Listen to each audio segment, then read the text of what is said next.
Good afternoon, YouTube. Hardball Crazy. Come back with a video. Today I'm going to do a little bit different type of video. As you see by the title, I'm going to do more of a commentary. I'm going to show off of three cards in the video of a player I picked up.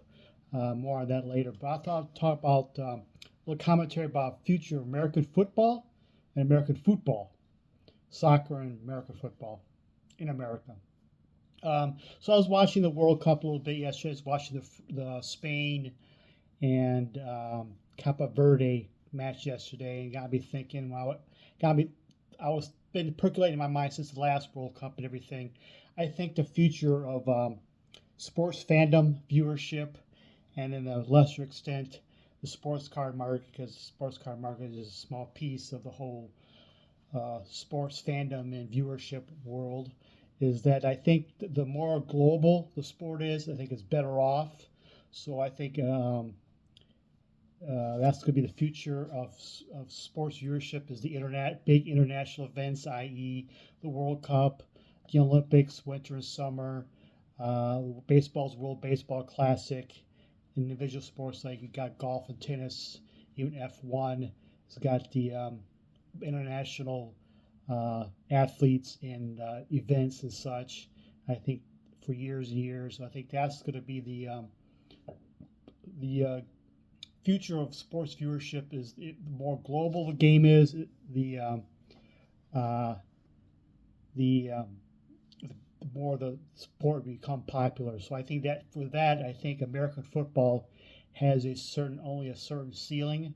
I know they're trying to grow it internationally, but there's like no leagues around there, and it's like it's not a big thing. Yes, they're trying to get games over there, and maybe there's streaming or viewing possibilities in the U.S. But American football as a whole is a little harder to understand for the total newbie.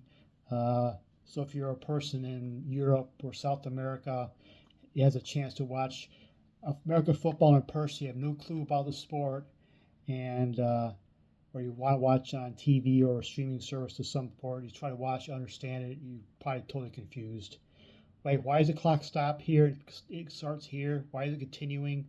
What's this a penalty? Why is this play is do over because of a penalty? What's the penalty? Why was this penalty not called? This penalty was called. It's kind of confusing, and offense versus defense and all that such. But I digress. But this is going to be more about the soccer. What I think about the future of soccer, American soccer, international football in America. It has grown a lot last 10, 15 years. I see a lot of kids in the, say, 8, 10, 12 year playing soccer, wearing soccer jerseys, and going to retail stores and such, and they're going to soccer match and stuff. So soccer has grown a big time, but how will it expand to actually have a soccer culture here, or soccer becoming, instead of big four, big five, soccer becomes a bigger thing here? Is I think it's an uphill climb to begin with.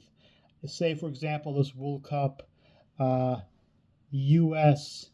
makes it to, say, the semifinals at least, and captures the American public and everything. So what goes from after that once the World Cup ends? If these people want to continue watching the star players from the U.S. or something, all of a sudden they're just go all over the place, mostly in Europe, I think, the EuroLeague and play. So the viewership kind of fizzles out like the Olympics. Like Michael Phelps and Simone Biles is like huge during the Olympics, but as soon as the Olympics is over, they're forgotten about in 4 years, and all of a sudden the Olympics starts again. They use the Olympics base, the Olympics structure foundation to become, pick up the stars again, and marketing and everything. But if soccer, if soccer continue after the World Cup, say after a huge soccer run, they would probably have to play in MLS immediately afterwards, and people say, okay, so and so was our star player in a game-winning goal, and so or in the semifinals, quarterfinals match. He's a huge hero. He's all over the place, all the news. All of a sudden, I want to see him play. Always plays in this MLS team. I'll continue to watch that thereafter.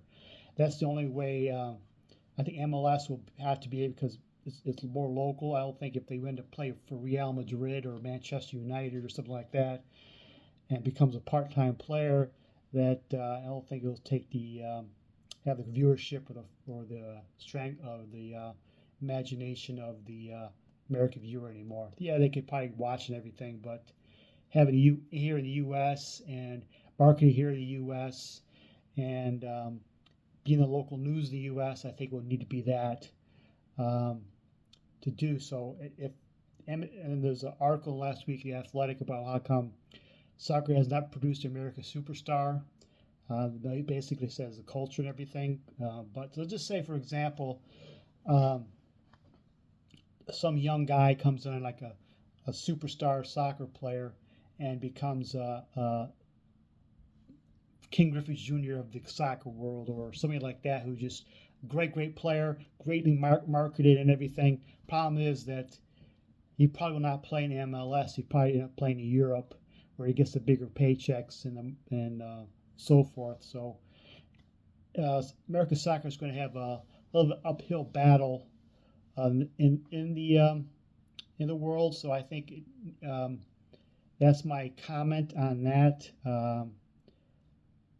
Soccer has ways to go, but I think it's going to be has a good decent future. But U.S. soccer, I don't know what the U.S. soccer organization and how it works, the inner workings, their marketing, and how they get kids to play and stuff like that.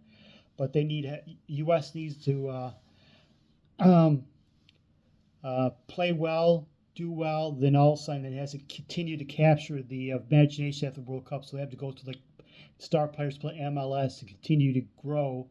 And they need a superstar somehow stay in the U.S. and not go to Europe or somewhere else and play and continue to become a face of the sport here in the U.S. for a long time.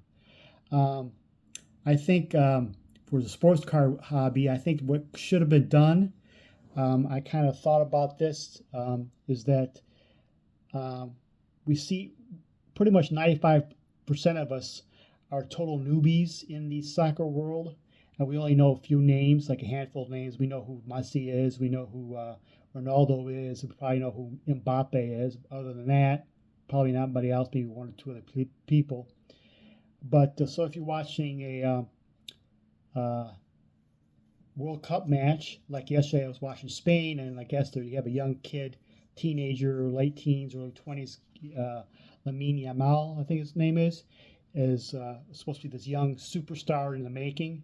So if I was a sports card collector, I want to know who these players are. I think like Beckett, did well back in the 80s and 90s with the Beckett monthly magazines. They could have put a publication out head of the World Cup and have a Beckett price guide and list all the big sets and cards. And so what of these guys' rookie card is, or you have like a price guide, even though Beckett price guides are a thing of the past, but at least as a gauge for the newbie, and just one-time publication says, okay, what is Messi's cards I can buy? What is Mbappe's cards I can buy? Yeah, it's probably rookie cards out on my price range right now, but what other sets he has? What other cards do they have? What about the U.S. team? There's some stars in the U.S. team that what are their cards are. I maybe just want to collect some local cards or something like that. At least there's a gauge. There's there's a reference that we can go by. There's nothing going into the World Cup with that. I think that should have been done, and Beckett's probably the place to go because they have a history of doing such things. Anyways, that's my U.S. soccer football commentary, the future of it. I think it's an uphill battle, and U.S. Needs to hopefully do well and produce some players that maybe captivate the U.S. They need to continue to captivate the U.S. after the World Cup and not just be forgotten about like Olympic stars. So onto my baseball card pickups. You ever buy cards and uh, go through your collection and say, "Oh, I'm kind of lacking cards of this player," and so it's kind of did. So I kind of doubled up my cards of this player. This guy is I think the one that done the Hall of Fame ballot, but because of the steroid guys in the ballot and the big amount of names in the ballot, I think he was one and done. But I think he should get more recognition. I don't know what the future starting pitchers on the Hall of Fame and what's the new requirements, but his numbers are pretty good. I'm talking about Tim Hudson, and I only had like 3 cards of him before. His Bowman Chrome rookie card, a Bowman Heritage with the Braves. It's like a short print I pulled back in the day. And I found this MVP autograph on my local LCS dirt cheap, like for a couple bucks. So that's all my Tim Hudson's cards. I'll see if I can find some more. So I don't have a card with the Giants. He won the World Series with the Giants, so I picked up the Stadium Club towards the end of his career. Kissing the World Series trophy, I think it's a really cool card. So I picked up this Tim Hudson Stadium Club card. Him as a Giant. Another rookie card of him is like a short print, Ultimate Victory. Short print rookie card of it. And my last Tim Hudson I picked up is I don't remember ever these coming out. These I got some type of redemption program. 2013 Topps Silver Slate. These are numbered to 10. And there's a Tim Hudson there. These are numbered to 10. So I picked up a few Tim Hudson cards, add to my collection. You can't go wrong with Tim Hudson's. And I talked long enough. That's my soccer commentary, football commentary. Thank you for sticking by and watching. Have a good night.